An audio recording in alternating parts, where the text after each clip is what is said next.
जय जय श्री राधे, जय जय श्री राधे। सब भक्तजनों के श्री राधे, सब भक्तजनों को, प्रेमी जनों को श्री राधे।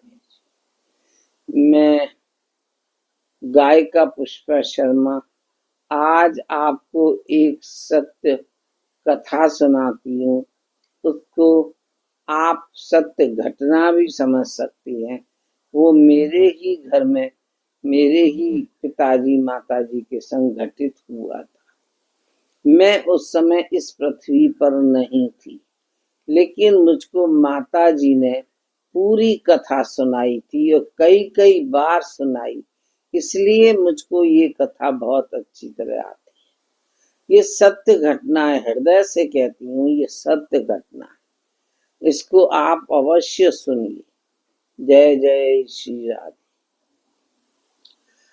देखिए, उड़िया बाबा जी को कौन नहीं जानता। श्री श्री उड़िया बाबा को सब जानते हैं, सब जानते हैं। आज भी आश्रम बना हुआ है उनका वृंदावन में, और नित्य लोग आते हैं और जाते हैं। तो एक बार उड़िया बाबा का निमंत्रण हमारे घर आगरा हमारे माँ बाप के पास आया।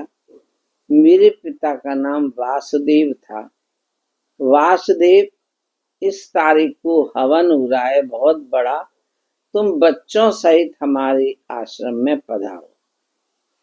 तो मेरे पिताजी और माताजी और मेरे भाई लोग सब बस में, तब एक ही बस चलती थी वृंदावन के लिए, तो उस बस में भर के बाबा के आश्रम आए।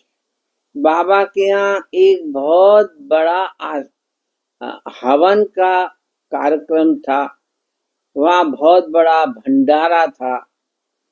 तो माता पिता बैठ गए, बच्चे भी बैठ गए। उनका भंडारा हुआ, हवन हुआ बहुत बड़ा। बाबा बहुत सुंदर लग रहे थे, हल्का सा मुस्कुराहट रहे थे और उनकी छवि निराली थी।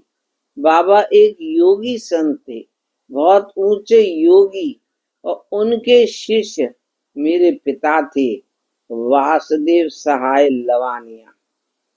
वो उनकी संगत में, योग में बहुत ऊंचे हो गए थे। उसके बाद जब वहां हवन हो रहा था, ये सत्य घटना है कि एक व्यक्ति ने कहा, बाबा 2 कनस्तर घी खत्म हो गया, कनस्तर घी लाना है। तब वृंदावन से कहीं भी जाना और आना बहुत कठिन था, क्योंकि कोई साधन नहीं था। बाबा ने कहा, अच्छा घी के कनस्तर 2 मंगा लो और तब तक जमुना जी का जल ले लो 2 कनस्तर। ये मेरे माता पिता के सामने की घटना है। और ऐसे ही हुआ, वो जमुना जी के 2 कनस्तर भर के पानी लाए और उन्होंने वो पानी भर के और कढ़ाई चलाई।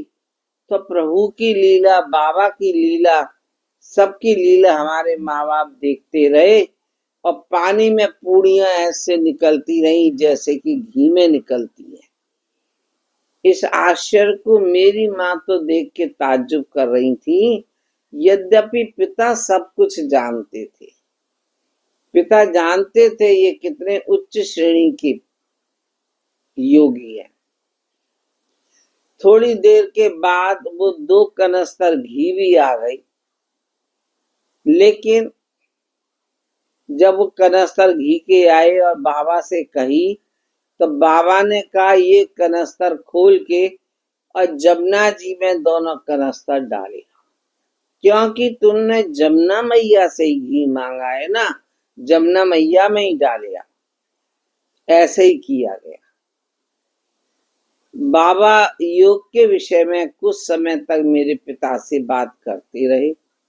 मेरे पिता ने बताया, बाबा मेरे अंदर आग सी लगती है और मेरे सिर में हजारों घंटों की सी आवाज आती है। मैं बहुत परेशान हो जाता हूँ। मेरे पिता एक इंटर कॉलेज में टीचर थे।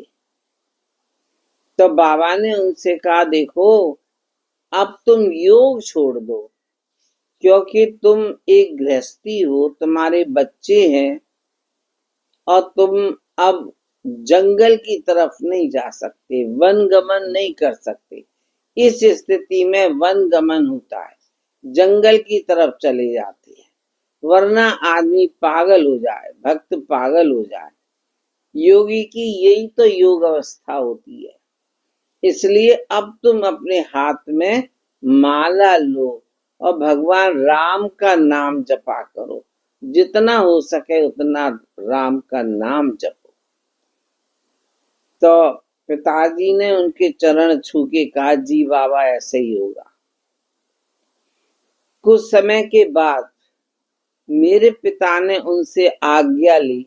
जब भोजन भंडारा सब कर लिया उसके बाद, बाबा अब हम यहाँ से आगरा जाएं, क्योंकि एक ही बस जाती है, कोई भी दूसरी बस नहीं जाती है, छोटे छोटे बच्चे हैं। बाबा ने कहा, अच्छा जाना चाहते हो, लो तुम्हारी टिकट देते हैं। एक एक तुलसा दल और उस पर एक एक काली मिर्च रखकर सबको बाबा ने पकड़ा दिया और ये कहा, ये खोना नहीं, ये तुम्हारी टिकट है, अब टिकट मत लेना, पैसा खराब नहीं करना। ऐसे करके बाबा ने बच्चों को भी समझाया और हमारे माँ बाप से भी। उसके थोड़ी देर बाद जब चलने लगे, प्रणाम किया पिताजी ने, तो हमारे बाबा बोले, श्री श्री उड़िया बाबा जी, वासुदेव अब हम तुमको दोबारा मिलेंगे नहीं, हमारा टाइम आ गया। तो बाबा की ऐसी बातें सुनकर मेरे पिता उनके चरणों में लिपट गए। वो अनन्य भक्त थे। बाबा से बोले वो, बाबा मेरा क्या होगा, मैं कहाँ जाऊंगा, मेरे लिए आपने क्या सोचा है बाबा, मैं यहाँ अकेला नहीं रह सकता। बाबा ने कहा, अरे पागल, तुझे मैं अपने से अच्छे को दे के जाऊंगा। कोई भी संत अपने भक्तों को अनाथ छोड़ के नहीं जाता, किसी न किसी माध्यम से वो संतों के पास ही भेज देता है।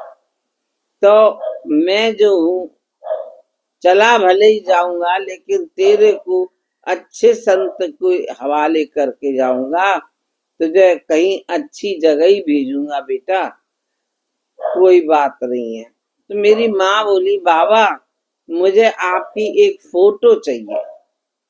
बाबा ने कहा, फोटो का क्या करेगी? कि नहीं बाबा, मैं आपकी फोटो पूजा में रखूंगी। तो बाबा ने कहा, अच्छा रोज रामायण पढ़ती है? कि हाँ जी बाबा, मैं रोज रामायण पढ़ती हूँ। तो अच्छा जा, तेरी रामायण में ही मेरी फोटो निकलेगी, उसी रामायण को देखना, उसमें मेरी फोटो निकलेगी। माता जी ने प्रणाम किया और सभी बच्चों सहित हमारे माँ बाप बस के लिए चले गए, बस में चढ़ गए। तब तक मैं इस पृथ्वी पे नहीं थी, केवल मेरे भाई थे। अब बस आई, आगरा उतरे। जब घर आए तो मेरे माँ ने जल्दी से हाथ पैर धोए, मुंह धोआ और जल छिड़का और जल्दी से रामायण खोली। जैसे ही रामायण खोली, उसमें बाबा की एक सुंदर मूर्ति फोटो रखी थी। सुंदर फोटो के ऊपर एक चांदी का रुपया भी रखा था। इसका मतलब था इस रुपये से इस फोटो को मढ़वा लेना। उन्हें मालूम था ये एक टीचर है, ये एक गरीब ब्राह्मण है, इसलिए उन्होंने उनका खर्चा नहीं कराया। और वो फोटो और रुपया लेके जब मेरे पिता गए तो वो फोटो उस रुपए से ही मड़ी हुई रखी है। आज मैं उसकी सेवा पूजा करती हूँ और वैसा ही लगता है जैसे बाबा बैठे हैं। जब बाबा हमारे पिता से कह रहे थे मैं कल नहीं मिलूंगा, तो उस समय एक भक्त और बोला, अरे बाबा मैं कहाँ जाऊंगा, आपको छोड़ के मैं कहाँ जाऊंगा, आप नहीं रहेंगे तो। उससे बाबा बोले, अरे तुझे तो मैं अपने संग ही ले चलूंगा। ऐसे कह के आश्चर्यजनक बात करी बाबा ने। और यहाँ मेरी माता जी ने फोटो देखी और बड़ी खुश हुई, आंखों में से आंसू निकलने लगे। जब दूसरा दिन हुआ और बाबा नीचे तपस्या और योग करने गए अपने स्थान पर, तो उसी व्यक्ति ने बाबा का मर्डर कर दिया।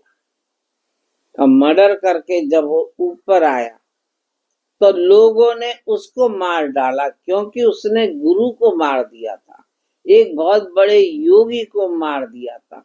थोड़ी सी गलत फहमी हुई थी उसको, उसमें उसने इतने बड़े योगी का मर्डर कर दिया। सब लोगों ने उसको पकड़ के मारा और वो भी मर गया। इस तरह से वो बाबा के संग ही चला गया। वो फोटो मड़ी हुई, मैं प्रयास करूंगी आप लोगों को भी दर्शन हो, किसी तरह से उस फोटो की फोटो लेके आपको भेजूंगी। तो इस तरह से उड़िया बाबा कई बार हमारे घर आ जाते थे, आगरा विजयनगर कॉलोनी, और मिट्टी में बैठ जाते थे और मिट्टी में बैठ के कहते थे, वासुदेव तुम्हारी मिट्टी में से वृंदावन जैसी खुशबू आती है। इस तरह से बोलते थे। अम्मा को, पिताजी को बड़ी खुशी होती थी, क्योंकि वो दोनों बहुत सरल हृदय, संत सेवा इसी में लगे रहते थे। यद्यपि धन नहीं था ज्यादा, लेकिन सेवा करने में वो कभी भी पीछे नहीं रहे। हमारे घर, माँ बाप के घर कई संत आए और सत्संग हुआ। ये सब घटना होने के करीब 6 महीने बाद हमें श्री श्री कृपालु जी महाराज के दर्शन हुए और उनसे हमारा संबंध बना।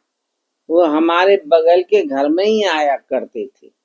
उसके बाद वो पुनः अपने आप ही आने लगी और हमारे घर में वही सत्संग होने लगा, वही राधे राधे, वही कृष्ण कृष्ण। मेरा जीवन सफल हो गया। अब तो मैं आ गई थी, प्रभु ने मेरे को भेजा था और प्रभु ने मुझको ऊपर से ही, राधा रानी ने ढोलक सिखा के भेजा था। ये जो मैं ढोलक बजाती हूँ, ये मैंने किसी से भैया सीखी नहीं है, ये मुझे राधा रानी ने ऊपर से ही सिखा के भेजी है। और मैं आपकी भजन गा के आपकी सेवा करती हूँ। मुझे लगता है आपको जरूर पसंद आती होगी। और ये सत्य घटना, सत्य कथा मैं आपको सुनाती हूँ। अवश्य इसको याद भी रखिए और फोटो आए तो फोटो देखिए। मैं आप सब भक्तों को अच्छी तरह श्री राधे रानी का नाम देती हूँ और अच्छी तरह आपसे प्रणाम कहती हूँ। राधे रानी की जय। सब भक्तों को राधे राधे, सब संतों को प्रणाम। वृंदावन की जय हो, वृंदावन की जय हो। श्री श्री उड़िया बाबा की जय हो। जय जय श्री उड़िया बाबा, आपकी जय हो। जय जय जय जय।